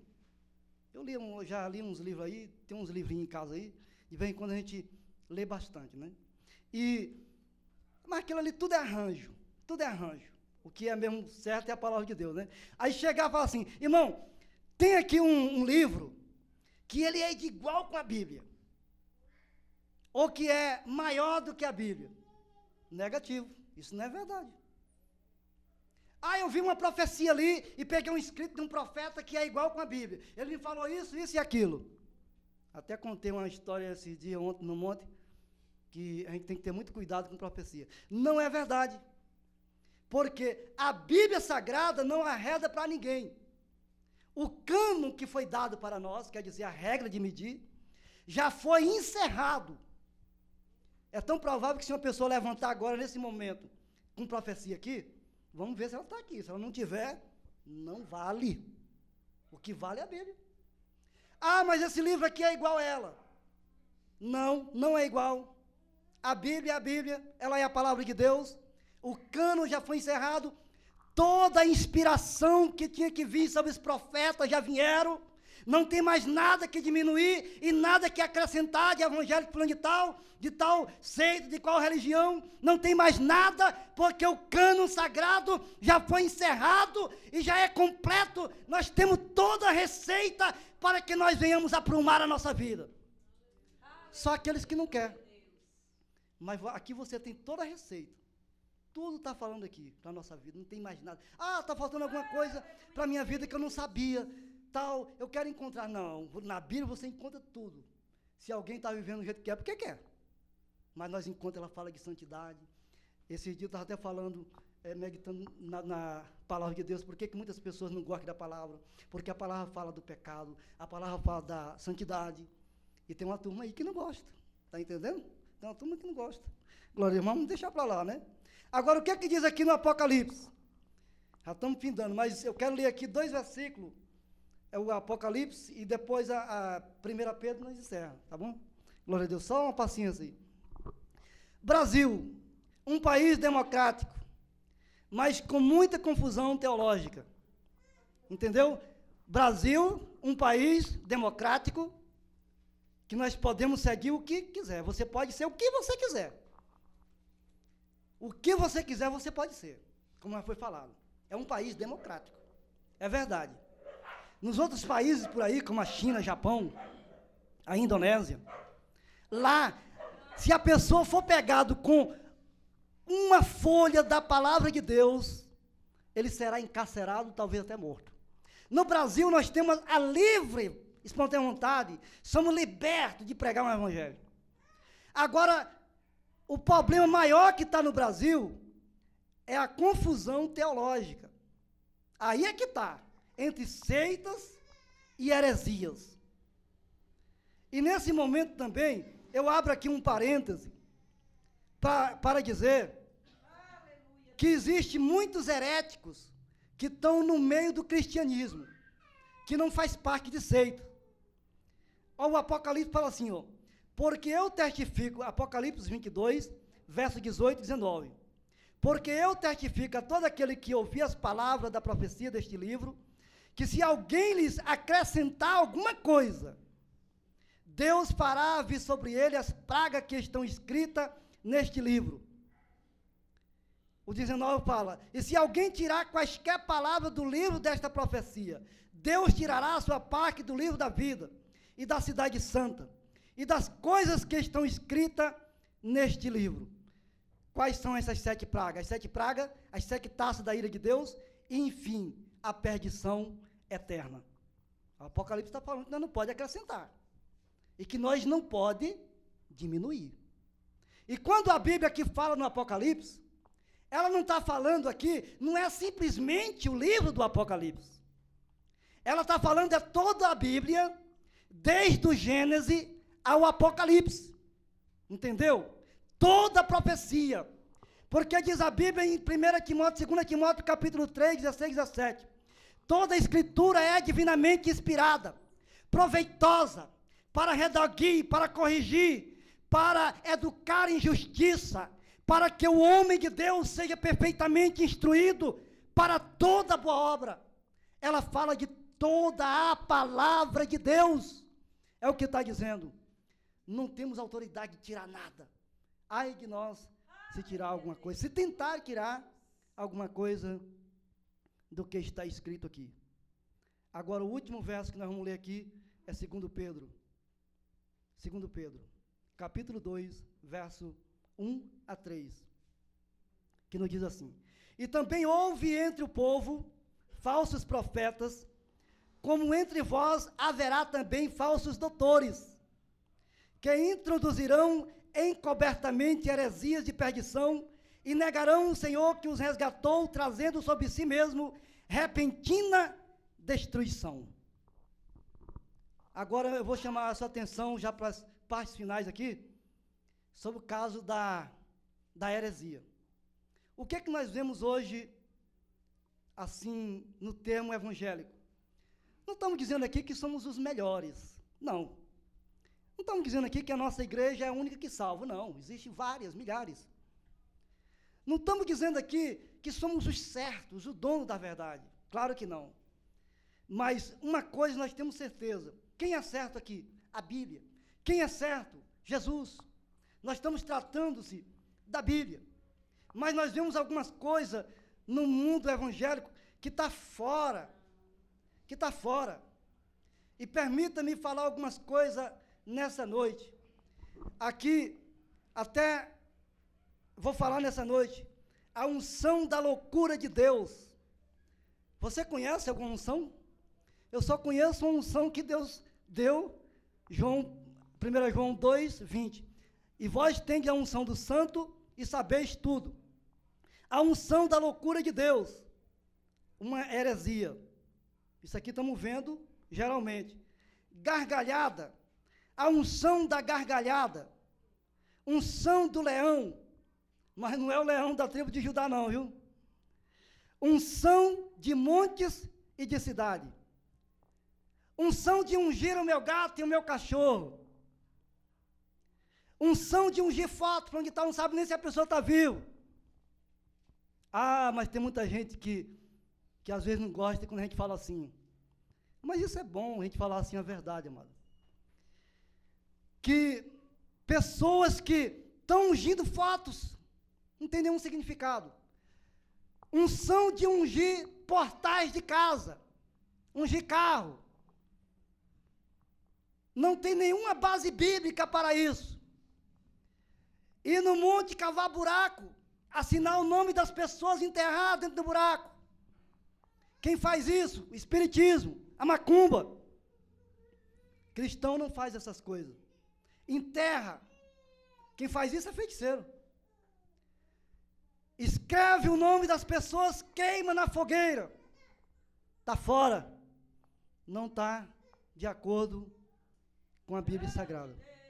E nós temos que ter muito cuidado com essas coisas. E o 2 fala, e muitos seguirão as suas dissoluções, pelos quais será blasfemado o caminho da verdade.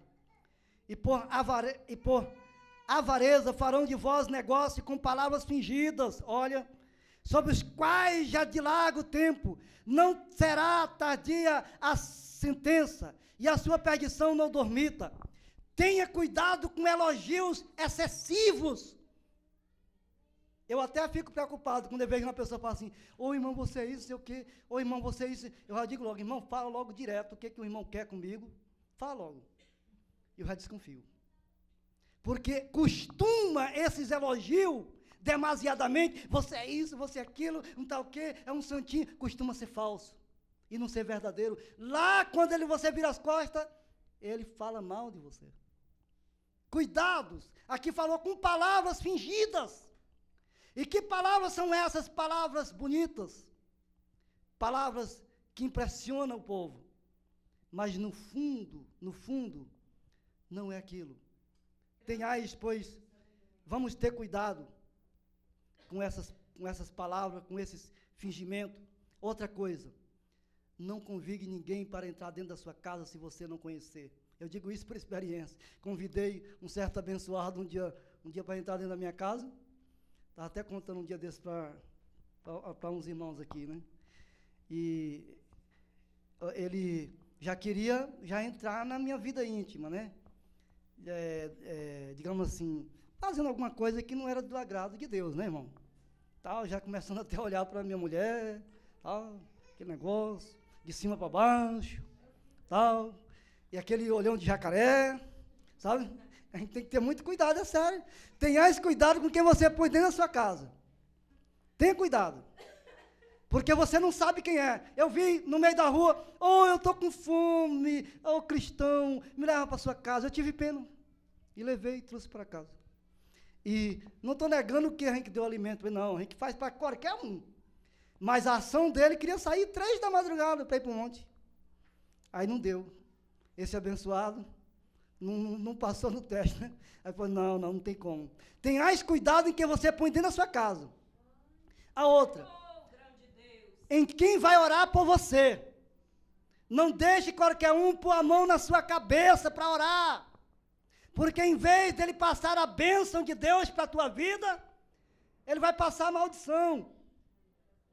Se for abençoado um homem de Deus, deixe. Eu deixo um servo de Deus abençoado orar por mim. Mas a gente tem que ter muito cuidado, vigiar muito, porque a gente está vendo muita heresia acontecendo. Em terceiro lugar, vamos ficar de olhos abertos em quem vai ministrar a palavra aqui nesse altar. Não vamos convidar pessoas que nós não conhecemos. Não vamos ser levados à emoção, porque ele está de terno, de gravata, de paletó. Ou que tem uma expressão bem compreensível na língua portuguesa. Não. Deixa ele bem aí no banco. Pode deixar. Obreiros, não dá oportunidade se você não conhecer. Aleluia, Deus. Porque você pode estar passando uma oportunidade para alguém que vai trazer uma palavra que vai esbandalhar toda a igreja. Nós criamos esse método aqui. Eu até deixei de convidar pessoas. Talvez os irmãos possam até pensar que só a gente que quer ministrar. Não é isso. Ministrar, ao contrário, é uma grande responsabilidade. Mas eu não chamo mais, porque passei por essa experiência também. Passei uma decepção assim. Não quero dizer que isso vai acontecer todo tempo. Tem homens de Deus abençoados? Tem. Mas convida uma pessoa que é de Deus, uma pessoa abençoada, que você sabe, que você já viu a palavra, que você sabe que ele tem uma palavra para passar para a igreja, mas não vai se impressionar com a aparência, porque as aparências, elas enganam. Então, fica essa palavra. Agora aqui eu quero dizer bem rapidinho para nós já orar. Por que as seitas são perigosas? Sim, é porque elas são como espinhos e espinheiros. Os perigos espirituais representados pelas seitas. João 8,44, elas mentem. As seitas mentem. Agora, os perigos psicológicos representados pelas seitas. Como assim? As seitas procuram pessoas solitárias. Elas não vão aonde tem pessoas que têm um conhecimento que pode combater eles, não vão. Só vão diante daquelas pessoas que têm mal informação, que não têm instrução. Pessoas solitárias, são oportunistas, sabe? Só vão evangelizar diante de pessoas que são crentes e crentes que não têm informação. Eles não vão, como já foi falado, quero repetir mais uma vez, diante de pessoas que estão carentes de ouvir a palavra, diante dos perdidos, não vão. E a gente tem que ter muito cuidado, não estar fora do rebanho, sabe? Porque eles vêm de sutil, como um lobo, querendo atragar a ovelha. Agora, em último lugar, os perigos físicos representados pelas seitas. Como assim esse perigo físico? Acabamos de falar que o adepto de seita, ele controla a vida, o líder do adepto de seita, ele controla a vida do seguidor.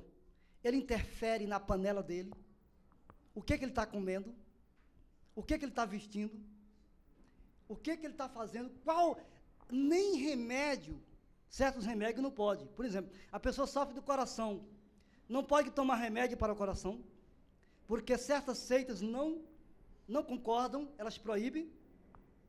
Transfusão de sangue também, certas seitas proíbem.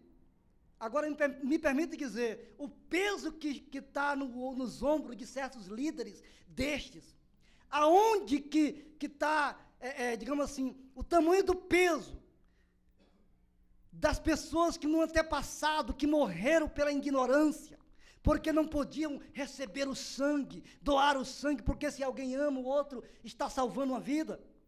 Morreram antecipadamente. Agora, onde que cabe a cara desses líderes, a grande responsabilidade deles sabendo da verdade e privar os coitados, os adeptos de seita, porque não sabem. Tem muitos adeptos de seita que estão enganados. Está enganado e morreram antecipadamente, porque não pode fazer isso, não pode fazer aquilo, porque o meu profeta, o adepto de seita, é um profeta daquela seita. E os adeptos vão pelo que eles dizem, pelos escritos dele. Não é a Bíblia, não é só a Bíblia. Vão pelo que eles falam. Se ele falar assim, você tem que comer isso, você tem que andar desse jeito, eles fazem. Eles fazem porque ele obedece ao adepto de seita. Sabe? E nós temos que ter muito cuidado com isso aí. E eu quero terminar dizendo assim, olha, a gente fala assim, e qual é a nossa visão para com os adeptos de seita? Como que nós devemos olhar os adeptos de seita? Nós devemos olhar os adeptos de seita com amor, sabe? Porque os adeptos de seita também, eles são carentes do evangelho. Mesmo que os adeptos de seita, eles são as pessoas mais difíceis de evangelizar, mas eles são carentes. E nós devemos olhar ele não com ódio, com rancor, devemos olhar com amor, não é? Orar até mesmo por eles, para que Deus venha tirar pessoas que estão lá dentro enganadas.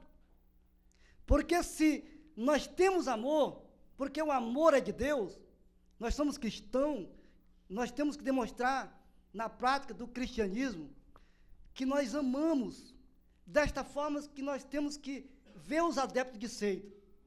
Claro que nós não vamos concordar com as doutrinas deles, mas até mesmo, né, almejar o bem para aqueles que estão lá dentro, né, que não sabem a verdade. Que nós venhamos pedir a Deus, que nos ajuda, que Deus venha abrir a nossa mente, o nosso coração, para que nós venhamos ter uma visão ampla de alcançar essas pessoas.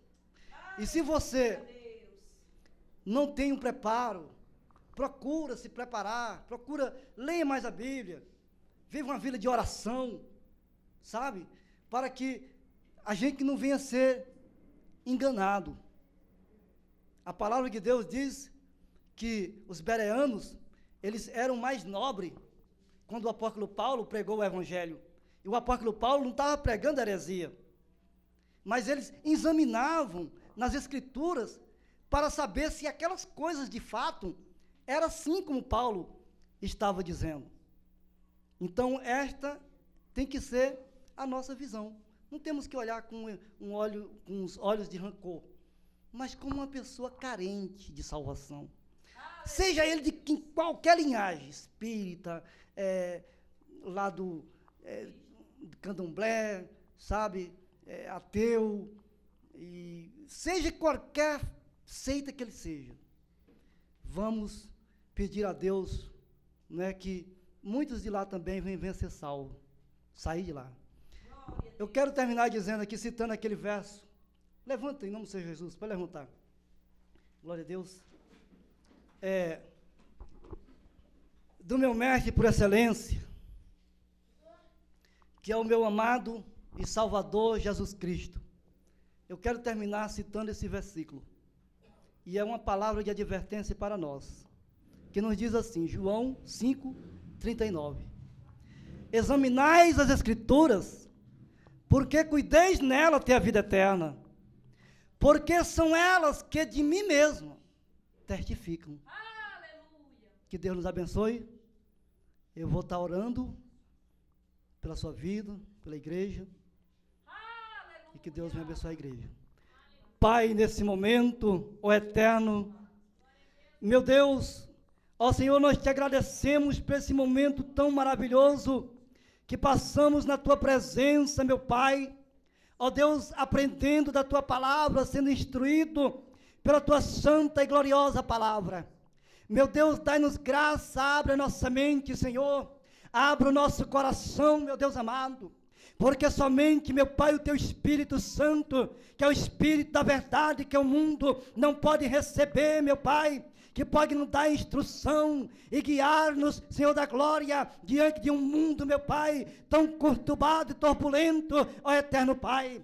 Mas uma coisa, Senhor, nós temos certeza que contigo, meu Deus amado, nós seremos mais do que vencedores, meu Pai querido, porque através da tua palavra nós venceremos, ó eterno Pai, e não seremos perdedor, meu Pai, ó eterno Senhor da glória. Pai, abençoe a tua igreja, livra, Senhor, o teu povo do mal, livra, ó eterno Senhor da glória, ó eterno Jeová, o teu povo do mal. Meu Deus, nós te agradecemos em nome de Jesus.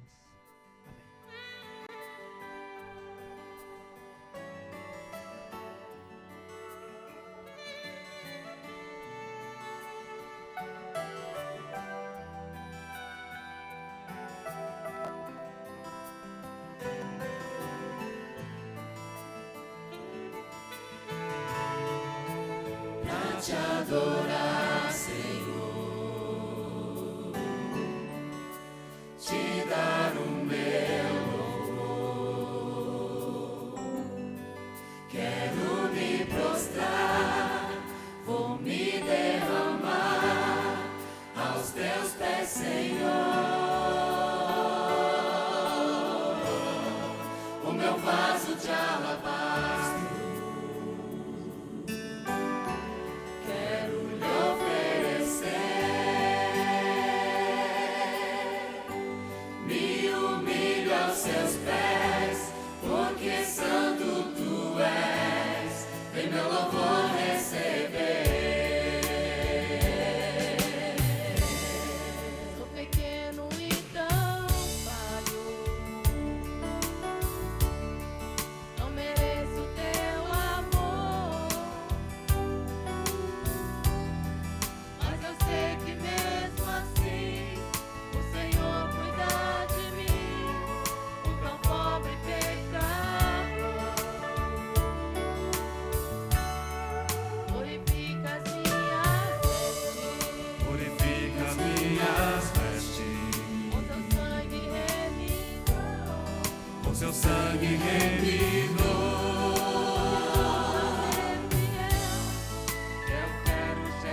teus pés, Senhor. O meu vaso de alabastro, quero lhe oferecer. Me humilho aos seus pés, porque santo tu és. Vem meu louvor receber.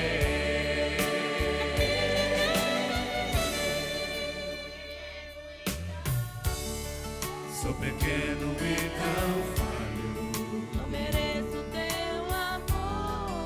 não mereço teu amor.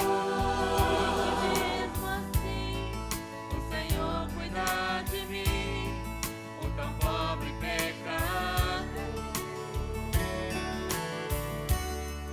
purifica as minhas, minhas vestes. vestes, O seu sangue o seu sangue remidou remidou. me ajude a ser fiel. Eu quero chegar ao céu e te abraçar, Senhor. Pra te adorar, Senhor, Pra te adorar, te dar o meu louvor. Quero me prostrar, vou me derramar aos teus pés, Senhor. O meu vaso de alabastro, quero lhe oferecer. Me humilho aos teus pés, porque santo tu és. Vem meu louvor receber. Pra te adorar, Senhor, te dar o meu louvor. Quero me prostrar, vou me derramar aos teus pés, Senhor. O meu vaso de alabastro, quero lhe oferecer. Me humilho aos seus pés, porque santo tu és. Vem meu louvor receber.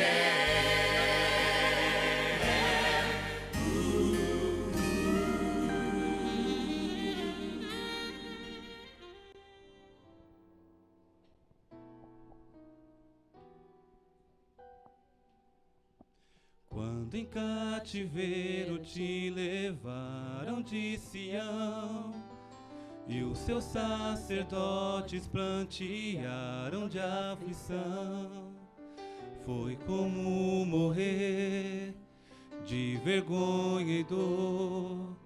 Caminhava triste o povo forte do Senhor a Jerusalém, porque deixastes de adorar o Deus vivo que em tantas batalhas te ajudou. Chora Israel num lamento só, talvez Deus se lembre do bichinho de Jacó. Chora Israel, Babilônia não é teu lugar. Clama ao teu Deus, Ele te ouvirá, o infinito te libertará. Chora Israel, Babilônia não é teu lugar. Clama ao teu Deus, Ele te ouvirá, o inimigo te libertará.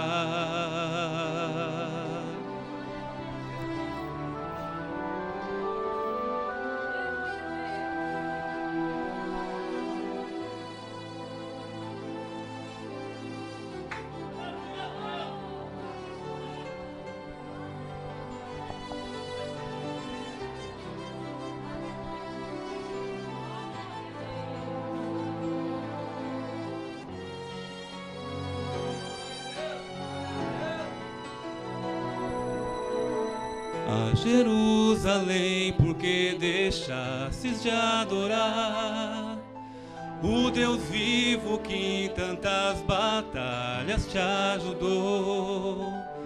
Chora Israel num lamento só. Talvez Deus se lembre do bichinho de Jacó. Chora Israel, Babilônia não é teu lugar. Clama ao teu Deus, Ele te ouvirá. O inimigo te libertará. Chora Israel, Babilônia não é teu lugar. Clama ao teu Deus, Ele te ouvirá. O inimigo te libertará.